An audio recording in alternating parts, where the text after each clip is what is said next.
Hello folks and welcome back to the channel. Today I wanted to do a video just briefly showing some new pickups, recent additions, a haul from the recent New Braunfels train show in Central Texas.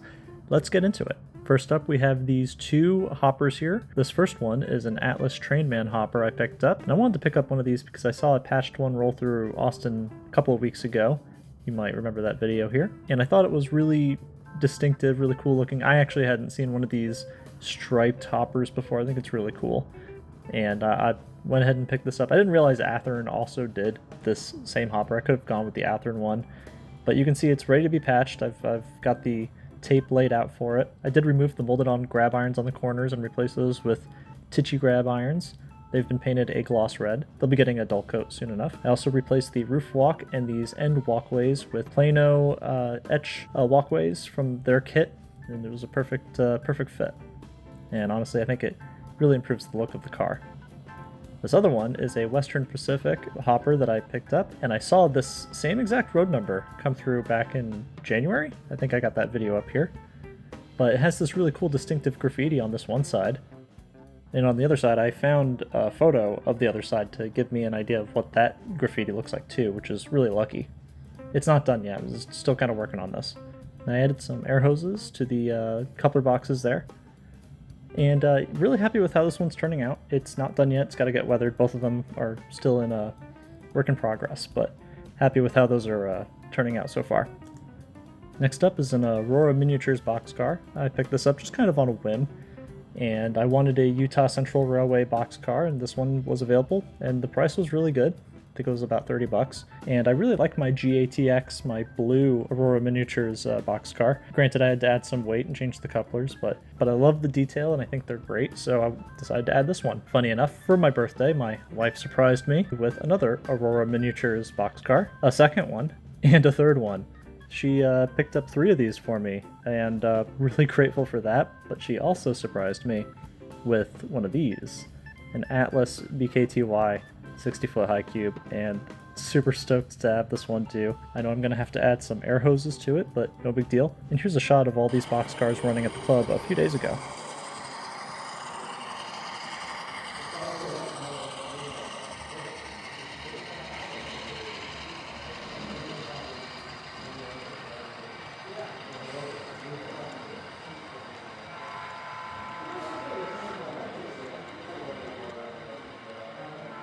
And I'm happy to say that even without changing couplers or adding weight, all those cars performed flawlessly.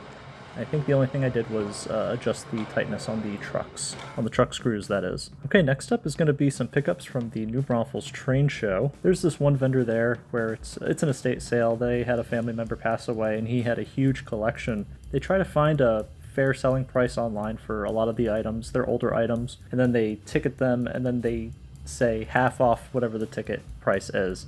So any of the prices you see, it's going to be half off of that. Actually, I think it was last year or the year before, they had a couple of these New Jersey Transit Comet cars from Walthers, these older ones, and I picked those up. It was a cab car and a coach. They had this other cab car, so I went ahead and picked this one up too.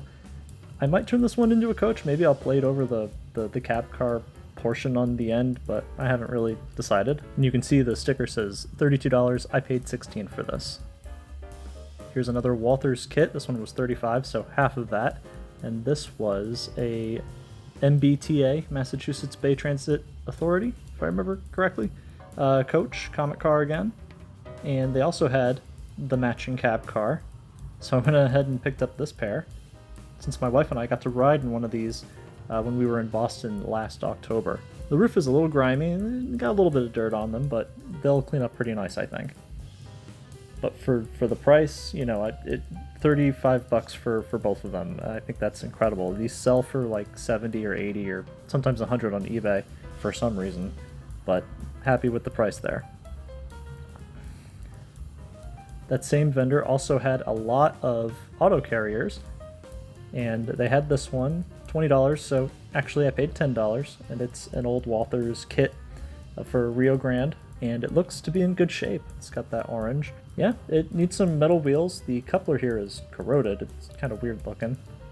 It's got some schmutz or something. I don't really know what that is. But I think what I'm going to do with this one is re-decal it for BNSF. The orange is about right. I'll probably have to fade it a little bit, but it's, you know, 10 bucks. I can't complain for 10 bucks.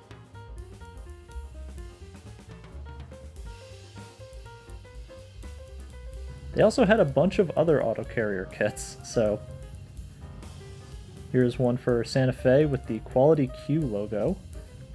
You don't see that anymore.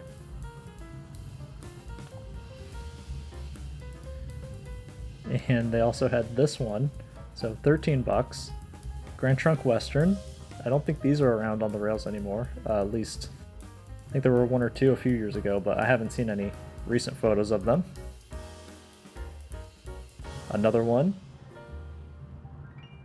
I believe this one is Canadian Pacific. It doesn't really say. It says on the side of the box, but... And then we have a Walthers Ready to Roll, so not 60, 30 for TFM. I might repatch this one to Union Pacific or something else. I'm not entirely sure yet, but 30 bucks. These sell in the Walthers Proto boxes for 50 to 60 bucks by other sellers, and I was really happy to get this one for just 30. A ton of new auto carriers. I wanted to have about 10 of these in my collection. I think I'm past that now, so super stoked to have all these. Got a lot of projects to do. Very exciting. Next up is a pair of Proto 2000 PS2 4427 hoppers. These are kits. They were priced at 12 bucks and being sold by a museum table, I think.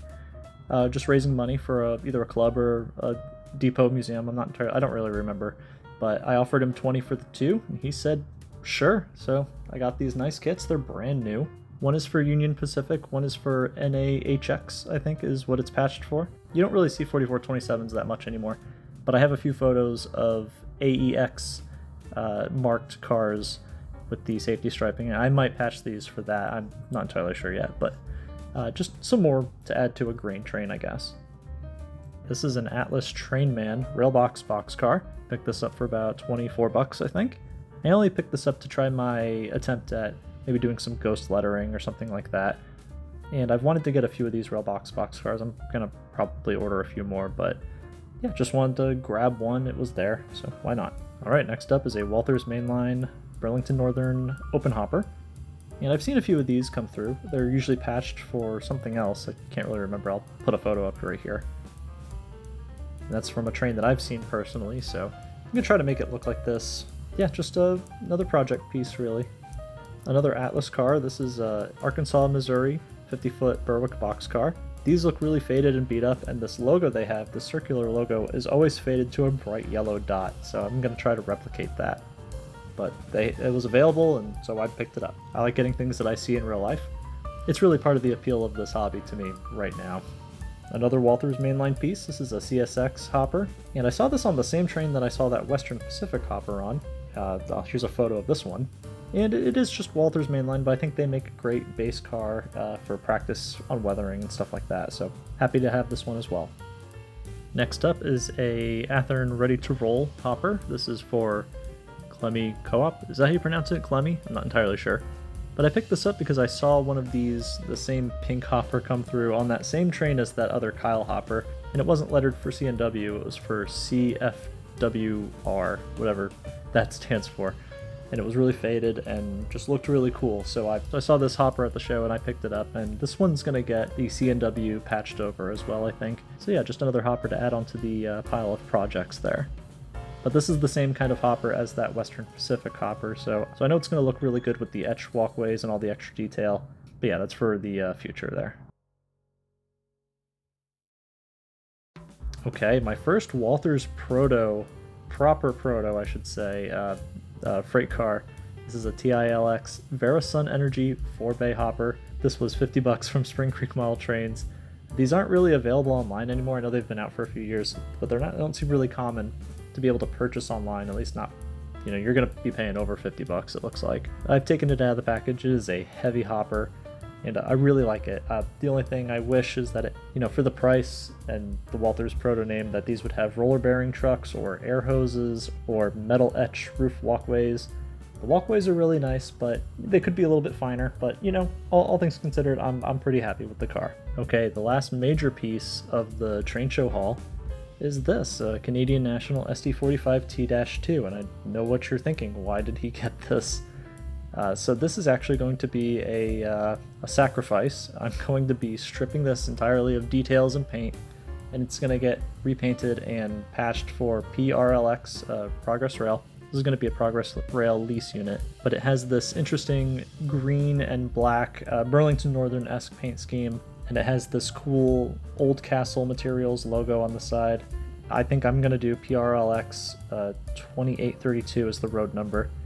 So check it out if you want to get an idea of what that's going to look like. I don't have any personal photos of it, unfortunately, but it's a cool enough looking locomotive, and it gives me an excuse to own a tunnel motor in a more contemporary paint scheme and doing the lease unit thing, which I've really been enjoying lately.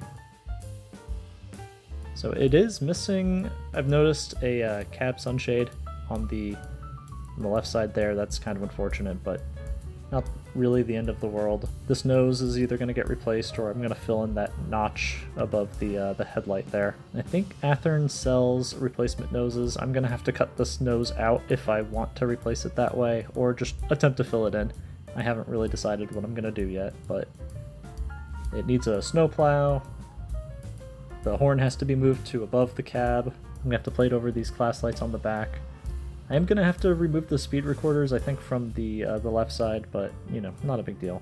Don't really have to do much to the frame, thankfully.